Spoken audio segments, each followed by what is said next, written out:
Hello, everybody.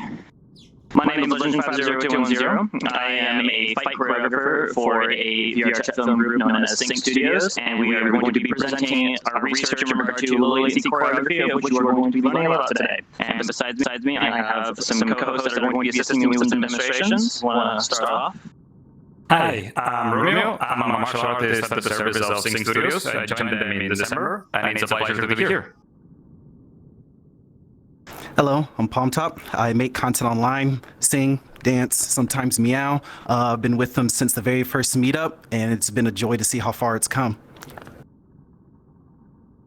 Hello, I'm Zogon Swift. I'm an improv actor, amateur programmer, modeler, world designer, and I'm working on a TTRPG world at the moment. It's awesome to be here at Furality. Thank you very much.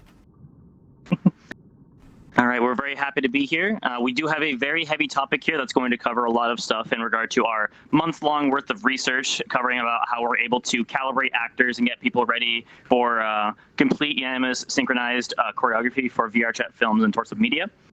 So this is a very heavy topic, so we really hope that you're able to stick around. If you have questions, we are very open to that if we have time. But as we push on next, I just want to open up first briefly with a little bit of a special thanks for all the people that have dedicated the time to the creation and the process of this method. Starting off with our friends Gab Jenkins, Chevette. Those are the two big ones that originally helped us found this method.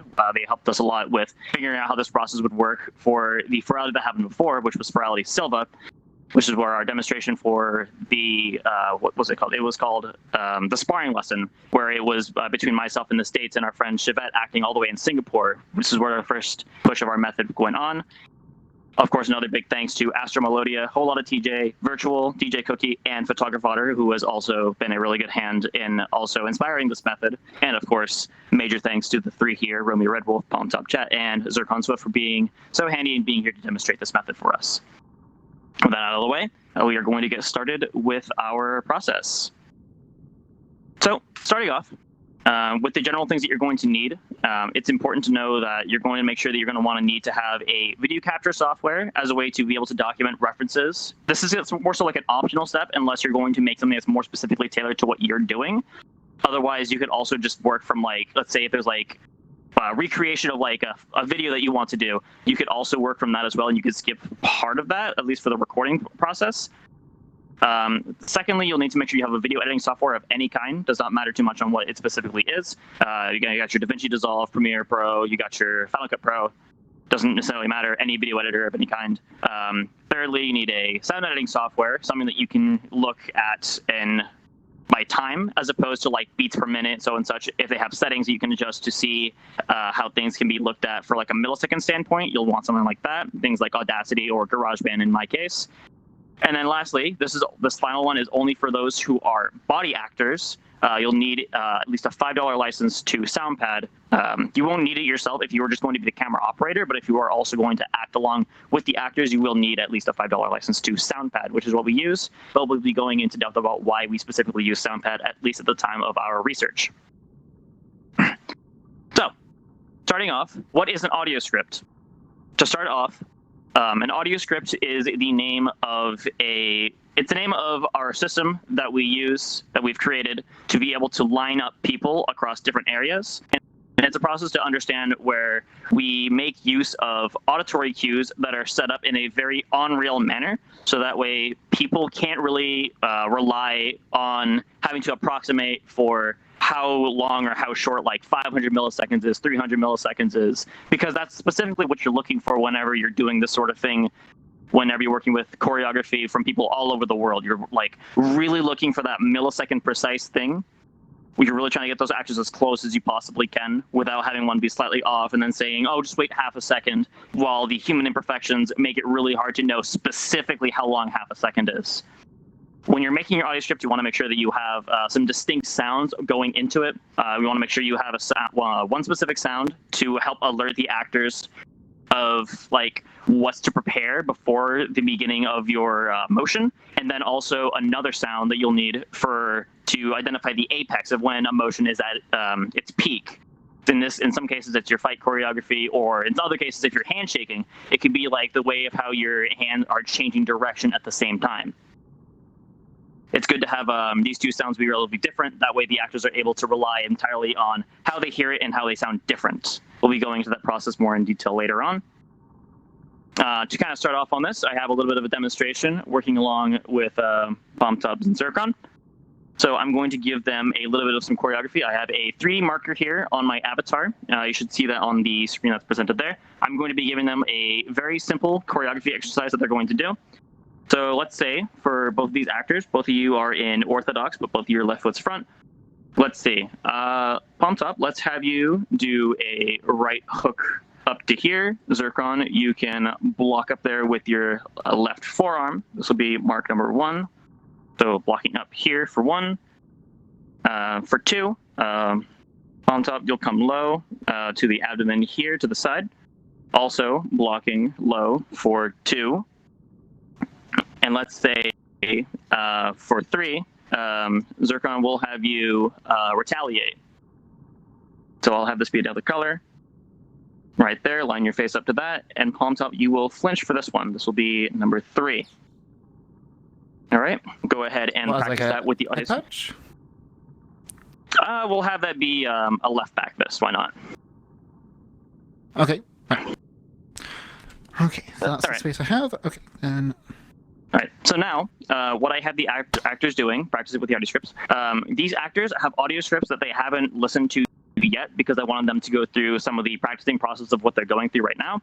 What they are doing is that they are using the software SoundPad to be able to play a select sound of like nonverbal beeps and chimes to be able to indicate when their motions are to start and when they are supposed to be at their apex. The marker that we use is really handy in being able to have a dual perspective numbering system. It doesn't do it good justice from this perspective because it's only meant to be seen from 2 specific sides instead of it being like a 3D thing. But they are essentially practicing it. The idea is you want to fully ignore the other person you're working with. While our method for low latency choreography does help to mitigate the way of how actors can specifically act between each other, it will not get rid of latency between the actors, because this is a way of how latency works, because there's 3 perspectives to it. There is the sender, the receiver, and the observer. This is something I'll go more in depth about once we get later on into our process as they're continuing to practice. One of the reasons why we make use of these audio scripts and why we make use of sound cues, and also another reason why we make use of SoundPad is because as opposed to playing sounds through our microphone, where there can be some offsets in the way of how there are gaps interpreted through VRC speech, when a file is played on your computer, it's going to stay consistent. And I mean, assuming you have a computer that was made from the current generation, I don't imagine much systems would be able to falter from having a sound playing through your ear. But the idea is that these actors are going to be acting and ignoring each other, focusing entirely on the lines that I have drawn for them. Fighters, if you are ready. That's a yes. Zircon, you ready to go? Yes. All right, both of you at your hotkeys. All right, and I'll be going in a little more in depth about all these other smaller components. This is just our first demonstration. Fighters, here we go. And on the hit markers, 3, 2, 1, go. Remember to mute.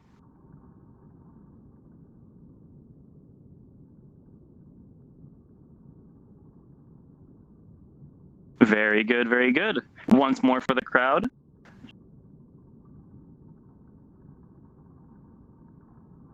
Alrighty, and here we go. 3, 2, 1, go.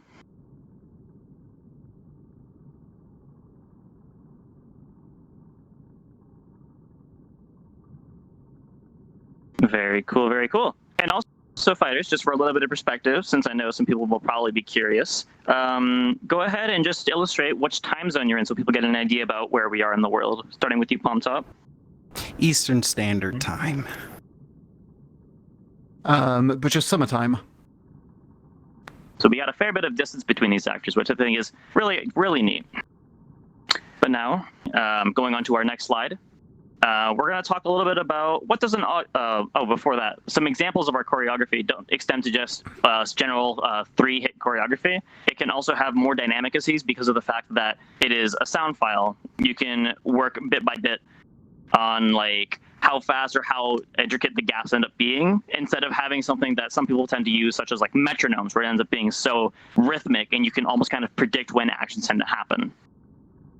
But next thing to actually showcase is about what an audio script specifically sounds like. What do these actors specifically listen to? And that's what our next slide is going to be about. Slide number 7 of video. If we can get that going, you should be hearing a bunch of sounds as well as a little thing that will come up.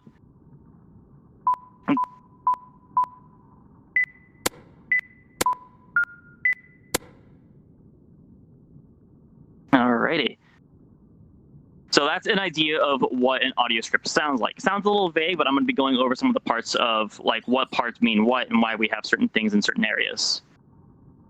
Okay, so before I go on to this next slide, I am also going to very, very briefly draw an audio script, getting a little bit closer for time. So I'm going to head over to this other side of the side here. I'll get back to the panel in a moment. I just want to very briefly touch on the components of what makes an audio script an audio script. To start off, we have very specific cues that stand out for our actors and what they specifically mean. This red bar that I am drawing here, I want you to kind of imagine this like the timeline of an audio script. These green lines that I'm placing right here, hang on. I'm not sure if the camera can see me from this angle. I can drag this a little bit if I need to. Or you know what, hold on.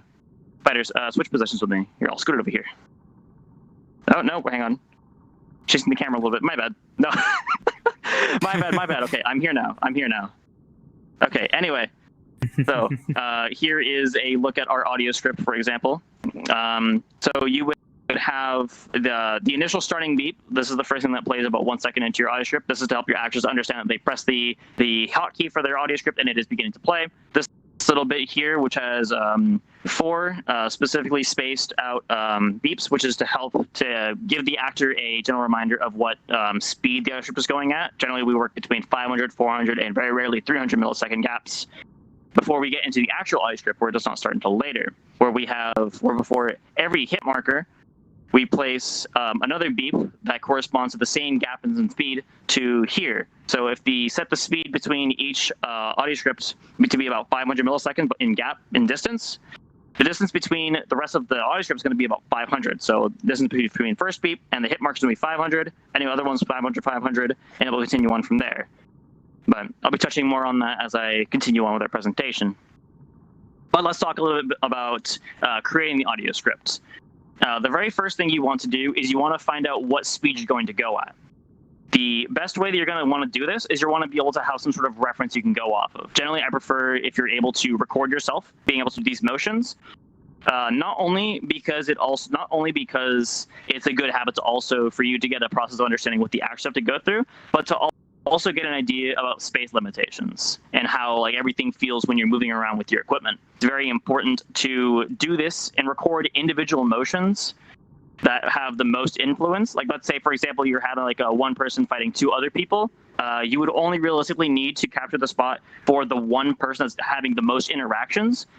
And then you would just formulate your audio script to accommodate for the other people that are also simultaneously working. But those people would also have specifically catered audio scripts for them. You just have a general baseline of what you're going off of. You would just need to do this for every single scene that you have a thing for your choreography for. Going on to our next slide, this is an example of like what it would look like when you're recording it. You want to record it with like a little bit of a gap in the beginning, which I'll talk about in a bit.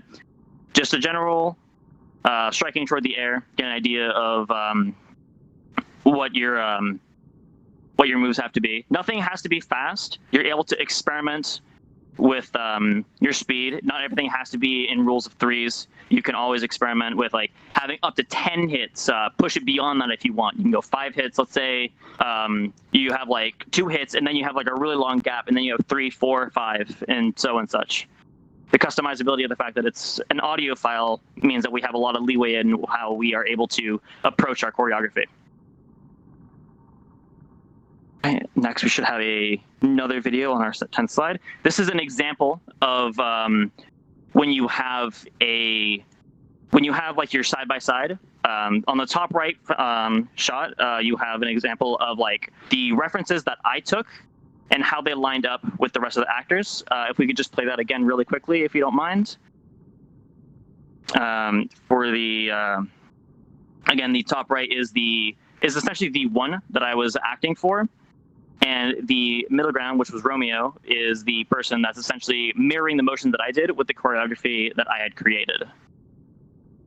And essentially, it's giving him a baseline of like what the speed's going at without needing to see anything, which is why we make use of auditory cues. All right. But now, after you have recorded all of your motions and you're ready to go on to the next step, now you want to start to take all of the video clips that you have taken and you want to throw that into a video editor of any kind. Anything, obviously, that can just play back and just look at audio. And this is the part where you want to make sure that you have a very specific sound to use as your your marker or your indication of when your motions are at their apex. In our case, we like to use just like a general Call of Duty hit marker sound effect because we think it's very short, very detached, very particular. Our actors are able to distinguish it between the beeps that we use because they're two very different sounds. And you'll just use this for any kind of video editing program that you'll be working with. And going into the program, my program of choice is Final Cut Pro. It's not required to be Final Cut Pro. You just need to have anything that can look at things from like a seconds, milliseconds standpoint, mostly just seconds. But the very first thing you want to do is at the very start, you want to make sure that you start off with a bit of a gap before the motions of your first hit. You're going to be working off of visuals, going bit by bit through your video, filtering through which bits, like say you're throwing your punches, or if you're having a handshake, for example, going up, down, when your momentum's changing, observing that, and you're going to be placing down all of your hit markers on those specific points. But you want to make sure you want to give yourself at least 6 seconds before the very first hit marker. So like in that video that showed before where it was me in that blue space, there was a bit of a gap before I actually threw that punch. It's the same premise here when you're going in the video. Just align the beginning of your video to be cut until the very 6th second mark when you actually have it begin. We're going to be putting some stuff in that 6 second mark once we get to the actual more specific audio script creation process. But you'll essentially go through every little bit for the rest of your video, continuing to place markers all throughout the parts where you're having these impacts. And another benefit, if you have multiple recordings, you can also just make these in bulk. Just make sure you continue to abide by the 6 second intro rule, just like before, how it's starting from 0 seconds goes up to 6 seconds. Let's say that's like a 10-second clip overall. Then that means we're starting from the 10-second part. So if we want to have that 6 second gap, then we just count ahead 6 seconds, make sure that our first impact of our second shot should happen at the 16-second mark because that's 6 seconds ahead of 10 seconds. If you're working in bulk, just continue going off of that process. Make sure you abide by having a little gap that's there. Make sure you apply that for every individual audio strip when you're working on them in bulk.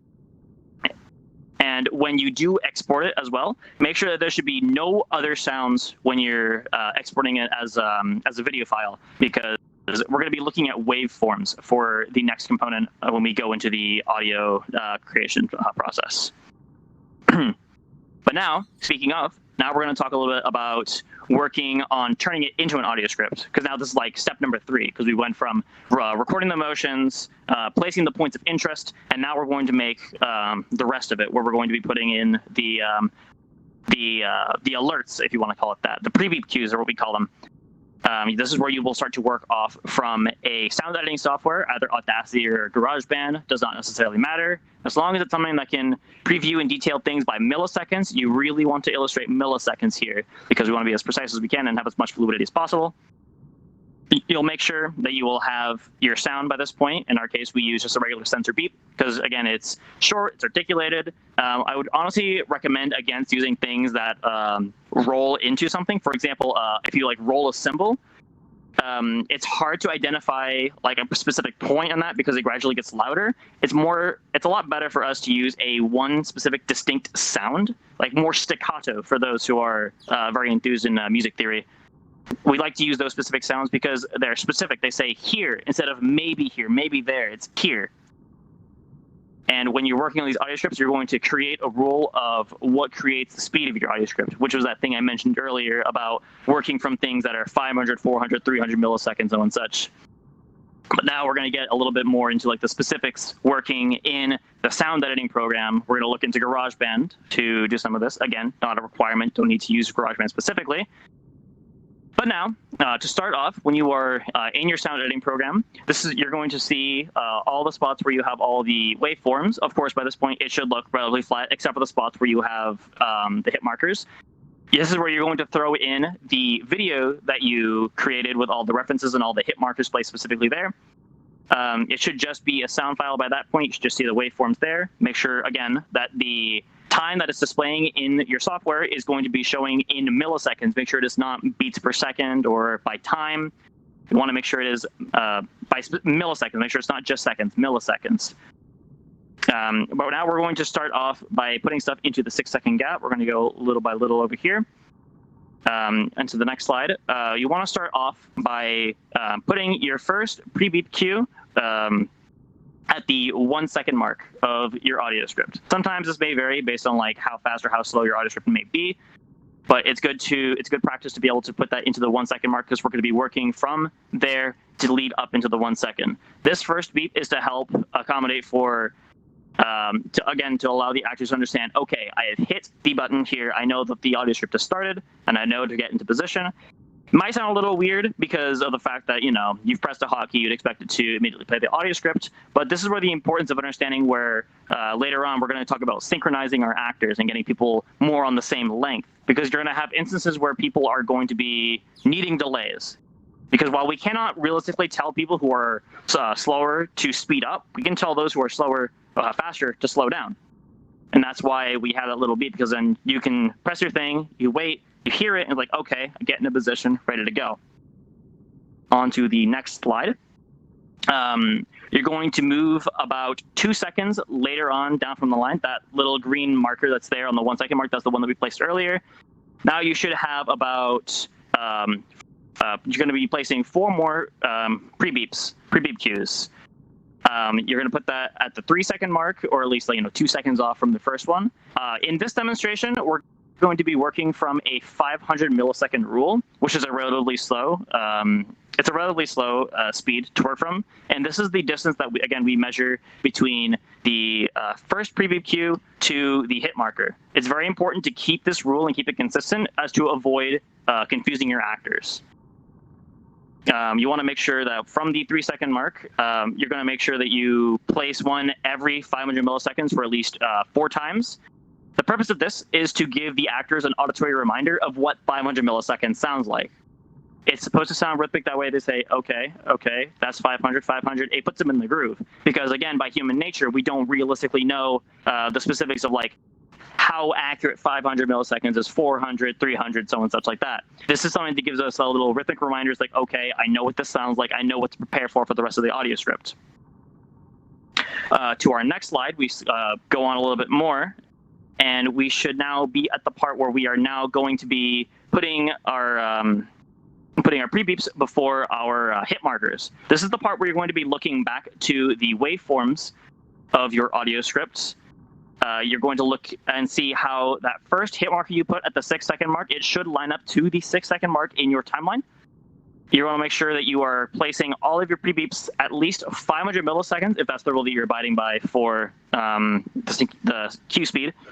You're going to place it 500 milliseconds away from the first hit marker. So if your first marker is happening, at the 6 second mark, like it typically should, you would place your first pre-beep cue 500 milliseconds back from that. So it would be at the 5 second, 500 millisecond mark. But if you were working on a faster script, like let's say you were going 400 milliseconds, then you would place that first one at the 5 minute and 600 millisecond mark. And you would continue on with that with all the rest of your hit markers being continuing to be either negative 400 or negative 500 based on which rule you want to go by. But you want to, again, remember to keep that rule. If you have your audio script that is keeping slow, 500, 500, 500, suddenly you start throwing 200s at them, you're going to start confusing and really making your actors have to start counting some of the hit markers in their thing, which this is made to be more so consistent and more reliable. You want to make sure you're not confusing your actors when you're working along through this. And it's also important to note that when you're also doing this, you're only realistically measuring the distance between the pre-beep cue to the marker, meaning that you don't necessarily need the distance from the hit marker to the next beep to be the same. It does not need to be 500 after. So here is a drawn demonstration I will do. I'll step over to this side here. I'm going to draw a bit of an audio script here. I want you to imagine that this big line that I'm doing here, this is like our audio script. Going to be right here. 1, 2, 3, 4. This is like our audio script here. So let's say we have our first hit here. Again, the green lines here are meant to illustrate that these are like the beeps that happen. Again, this is your starting one. Thinking cue, say we're working for 500, got that slight gap. This is the 6-second mark, you got your first pre-beep, and then you get your hit marker right here. So because this is a 500 millisecond gap between each other, as it is here, you don't necessarily need the next one to have to be 500, because at that point, we're just making a complicated metronome. Rather, instead, if you have another motion that comes up relatively quick, you can still have it be like almost right after the previous one. And that would still be okay. Because again, we're still going to only be abiding by what exists between the first pre-beep cue to the hit marker. And that can continue throughout the entirety of the script. The only time you would want to make sure that you're truly and realistically not confusing your actors is if you are going to be interjecting what happens within this cue. For example, you would never, ever realistically want to put another cue inside another cue that's supposed to be happening. So for example, if it looks something like this is something that would get incredibly confusing, like you have another one that's inside this other cue. This would be incredibly confusing, and you'd have your actors starting to start counting. This would be very confusing, and you'd have a lot of difficulties. Make sure that anything only realistically happens after your cues instead of inside them. Because this is its own little thing. Nothing else touches this. It's good the way it is. All right. Away from that. And now, going on to our next bit. Oh, yes, count-ins. These are very handy if you have large gaps before a... these are very handy if you have like large gaps that require buildup. Or let's say, if it even requires buildup, or you can use it for other more complex methods that we've gone through, you can use count-ins as a way to say 3, 2, 1, and then to prepare your actors to be able to do either, let's say like it's a giant spin kick, or if they're like taking a break for something before they come back into something, you can give them a 3, 2, 1 count-in using those pre-beep cues. And what you would do is making sure that your rule still applies. Like say in this demonstration that's here on the screen, where we have a hit marker on the 17-second point, and then our next one doesn't happen until about the 18.5-second point. So that gives us at least some degree of leeway, since we're working from 500, to put a pre-beep every 500 and alter the pitch to go beep, beep, beep, and give our actors a way to be able to say, okay, big move, either I'm coming back in, or I'm doing, let's say, like a really large move. In other cases, you could even use it as a way of like having your actors' hands follow a set path and do what we refer to as like a more like an on-rails system. That's more complicated, as we also have demonstrations that make use of this. But more specifically, you would want to use these count-ins as a way to either, if you want to start your script more specifically, instead of relying on just the one, you would have to simply just drag back your syncing cue up back a little bit more, so that way you can make way for the count-in for the first or any other subsequent hit markers that you make use of for the rest of your script. But this is also where, when you're working through the rest of your script as well, before I continue on, when you're working through the rest of your script, you'll know that you'll have those other bits that you've also worked on if you're working in bulk.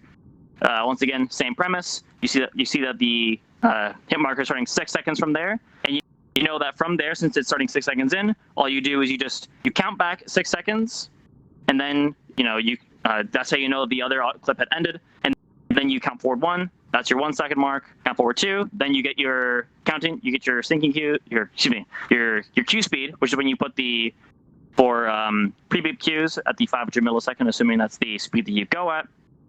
And then you would just continue going on through all the rest of the audio scripts as you have it all on one long track.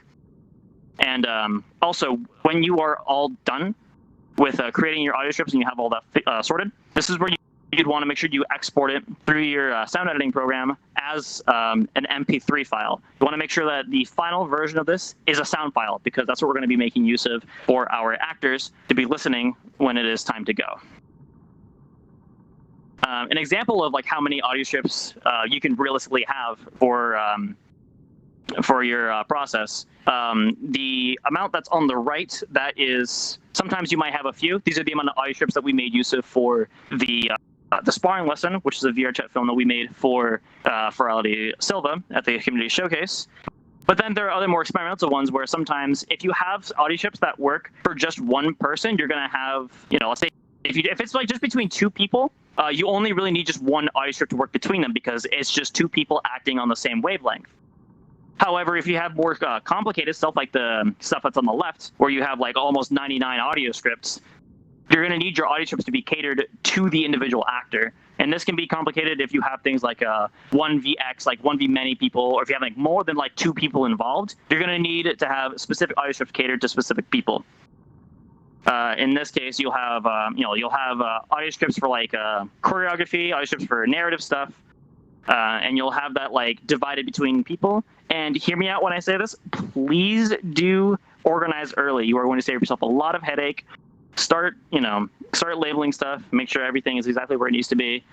Because the moment you're like, oh, did I make that thing? Is there something off with that thing? You're going to start digging through like all these things. It's just a bunch of numbers and labels, and you're like, I have no idea where any of this is. I'm a relatively unorganized person, but like ever since I started picking up on these audio scripts, you really, really want to make sure you're keeping these things tidy. Keep them in folders, label them the way you need to.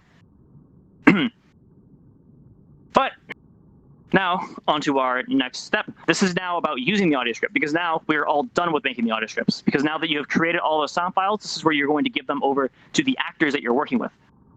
Your actors are going to want to make sure that they have a $5 subscription to the software SoundPad. This exists on either Steam or you can get it from the direct website. There are some different hurdles based on where you get it. We have heard some certain things, such as if you get SoundPad through Steam, sometimes you can have issues where SoundPad has to be loaded from Steam from startup. Otherwise, sometimes you might need to restart Steam and then start SoundPad. Or if you use PayPal or whatever, you can get SoundPad from the website and just start it up and close it down whenever you want without needing to risk closing down your thing. It's kind of whichever end you prefer. I know there's a lot of people that aren't too fond of PayPal and whatnot, but just options that exist, website or Steam. And then, of course, make sure all of your actors have the dedicated audio strips they're supposed to have. An idea about what this setup would look like. Again, this is just like how it would look like for if you are just the camera operator. And this is where I'm going to touch on like how latency is a bit different between the person who is recording, the person who is sending information, the person who's receiving information. Anybody who's been a veteran of VRChat knows that whenever, like, let's say somebody throws a punch at somebody in VR, if you're the one throwing the punch, like let's say someone gives you a cue to throw a punch at somebody, you make contact the same time you need to, which is perfectly fine, and then you see the person react late on your end, right? And then you look back on the receiver's end, when they receive the punch, they flinch, they do the motion that they see on their end. And on their end, it looks fine. But then you look at the person who's observing and has zero influence, which would be us, the camera operator, who is not an actor. You would see that it's a weird mesh of both. So this is where you have a mixture of sender, receiver, observer. The general idea is that a sender is essentially somebody who has to give information to another actor, i.e., let's say giving a high five, giving a shoulder bump, let's say they're throwing a punch, throwing a kick, what have you. They're doing something that requires the reaction of another actor. You have the receiver, the person who needs to take information in and interpret that what they're being given, and they have to create a proper reaction in correspondence to that. And then you have the camera operator who has zero influence over both of these actors, which is basically, generally anybody else. All right. But again, from the panel, generally it would just be you as the camera operator there to record. You don't specifically need SoundPad yourself. You don't need the audio strips anymore at this point. You just need the other actors to have SoundPad and the audio strips. All right. And now I'm going to be taking Palm Top Zircon again. I'm going to make sure that you are both using the new audio strips. This is another demonstration that we can also make use of, and it's the fact that while a lot of people will tend to think of choreography as like just fight choreography, not everything has to be correspondent to fights. I know a lot of people tend to like think about things about like more narrative heavy stuff. So we can have more friendly oriented gestures by still having these be the same pattern. So let's say, for example, let's say our friends here, Palm Top, Zircon, so let's say you are, after that fight, you've all settled it out, you are now the bestest of bros, right? So let's say we're going to do a big secret handshake. We're actually doing really good for time, honestly. All right, so let's say we're going to do a big secret handshake here, okay? All right, so let's say this center mark here, let's say you're going to do, this is going to be your 1 and your 2. Let's say you're going to, using your right hand, you're going to go palm in, palm out, and then I'll have you do like a really big bro fist. Yeah, palm in. So let's say I'll have you do really big, like a big fist bump right here. Okay, so you'll go, once again, you'll go palm in, lead with your hands going in, or with your right hand, and then left hand. And then you'll use your corresponding hand on that side to fist bump for 3. So go ahead and practice with that. This is going to be the same hand for the entire time. Yeah, you can use the same hand. You're going to be using, make sure you're using the count-in. Practice with it. Right. And as they are practicing with it again, you'll learn to understand that these actors are having to make sure that they train themselves to ignore each other. They need to be able to focus entirely on what they're hearing. Because again, these actors are still going to have to deal with the other person moving either earlier or later and have to train themselves to not trust what they see, which is another reason why we make use of these markers. Because I actually have quite a bit of time at the current moment, I'll be able to actually very briefly go over my numbering system that I make for these actors, because it doesn't do it much justice from this perspective that I have it here. But essentially, we have created a very specific numbering system that is able to work from both sides of our actors.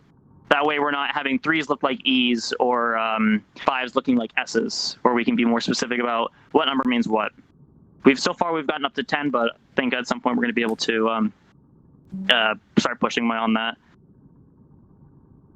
Yeah, there are other things that you can also use this for. I know we've had some. You can use this for handshakes, for example. What you would probably do in that case is you would make use of just a very simple audio script. You just go constantly back and forth, tick, tick, tick, tick, tick, back and forth, back to back to back to back.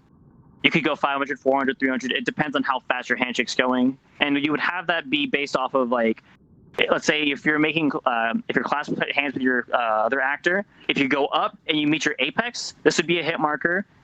And you the hit marker to come back down, hit marker. You imagine it like you're hitting invisible lines. So you go bang, bang, bang, bang, bang, bang. And that's another way that you would be able to use this method for your choreography. Again, does not need to be required for just fight choreography. It could be for like narrative choreography.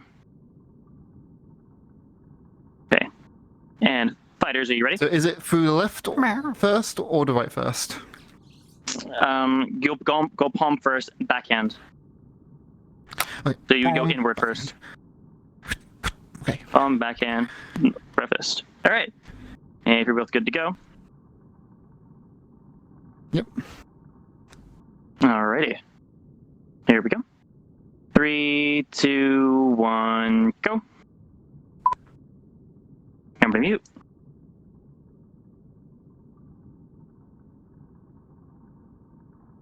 Yeah, there you go. Pretty snazzy, huh? One more time for the audience. All right, here we go. 3, 2, 1, go.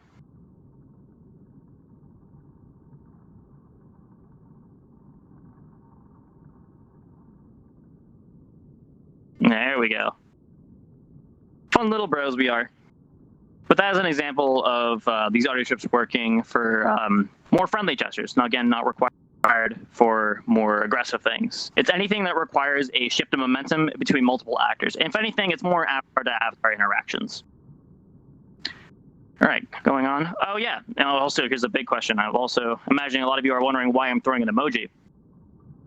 The big thing here is whenever you're using your voice and you have gaps with the way that you speak, sometimes VRChat will kind of offset the way or over-exaggerate the gaps in the way that you speak, and it can cause it to be offset based on per person of who's hearing it, which is one of the reasons why we can't realistically say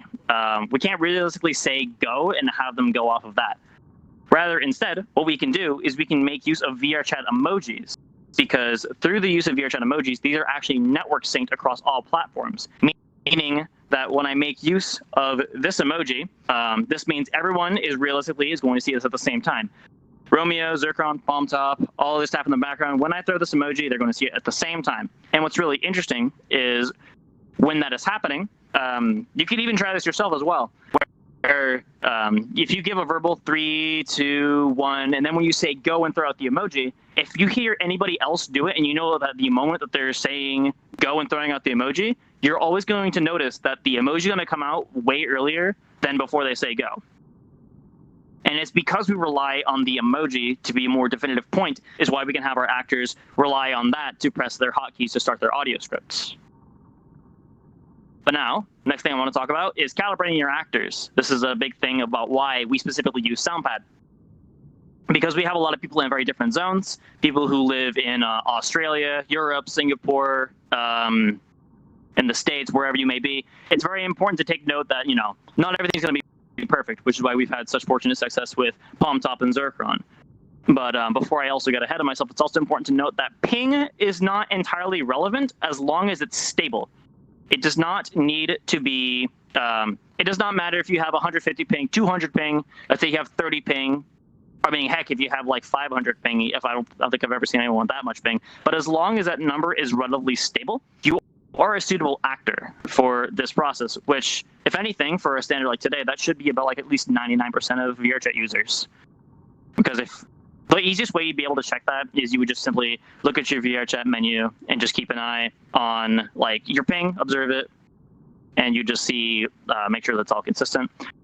But what you would do is that if you need to adjust your actors, you would very simply go into the settings of SoundPad and just adjust the push-to-talk delay, which is what we make use of. And to show that very briefly, fighters, I'm going to have you all calibrated to show all three of these fighters in action. I'm going to have them calibrate. Make sure all three of you have the syncing cue.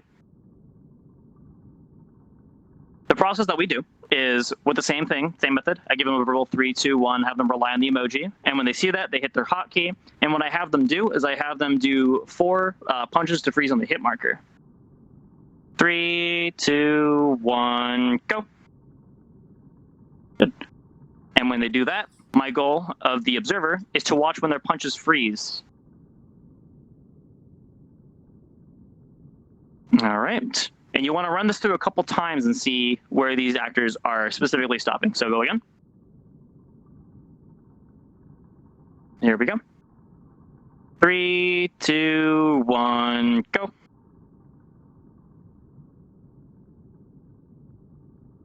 Watch it through again. Observe for any outliers. So here we see Palm and Zircon are relatively on time, and we have Romeo who is lagging behind. In this case, while we wouldn't necessarily tell Romeo to speed up, we would actually tell Palm Top and Zircon to slow down. And this is where that human element comes in with SoundPad. So in this case, I would take an approximation of how much in milliseconds I would have be applied for both Palm Top and Zircon. In this case, Palm Top, Zircon, let's have both of you add let's go 215 millisecond delay on top of whatever you have. So now what they're doing is they're going into 215. Okay. They're going through their settings right now. They're going to the specific location of it in SoundPad is you go to File, Preferences, and in Audio, it's the push-to-talk delay.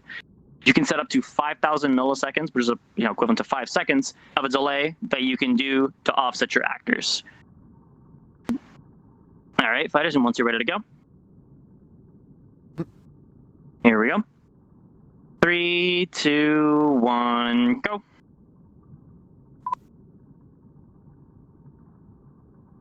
We watch and observe them.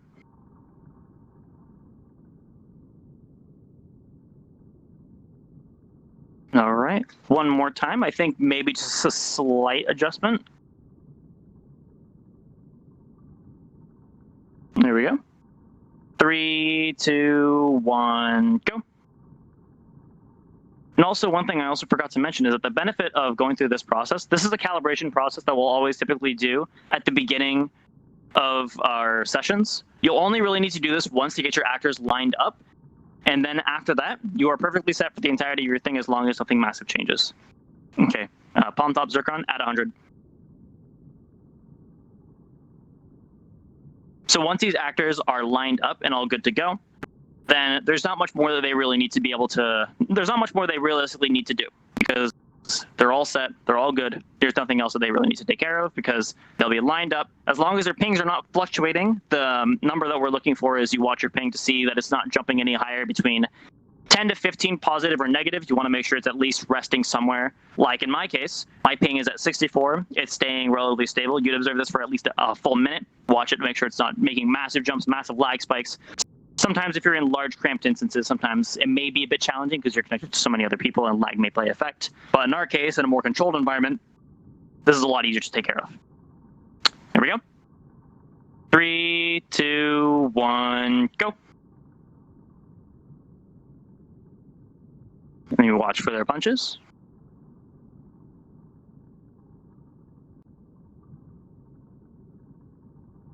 Isn't that something, huh? One more time for the audience, and then we'll wrap up. Alrighty, here we go. 3, 2, 1, go. And once again, now that I have these actors relatively synced up with the way that they punch and they freeze, these actors are good to go for the rest of this instance, as long as everything is relatively stable. And I'll be able to give them any sort of choreography that I'm able to throw at them now that I know they're lined up. And that should hopefully wrap up our presentation. And to finally close off, we have a very, very short video to show off some other more intensive examples of our choreography. Go ahead and put that on before we get to our Q&A.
All right. Thank you so much for having us. We're really, really happy that we got to this point.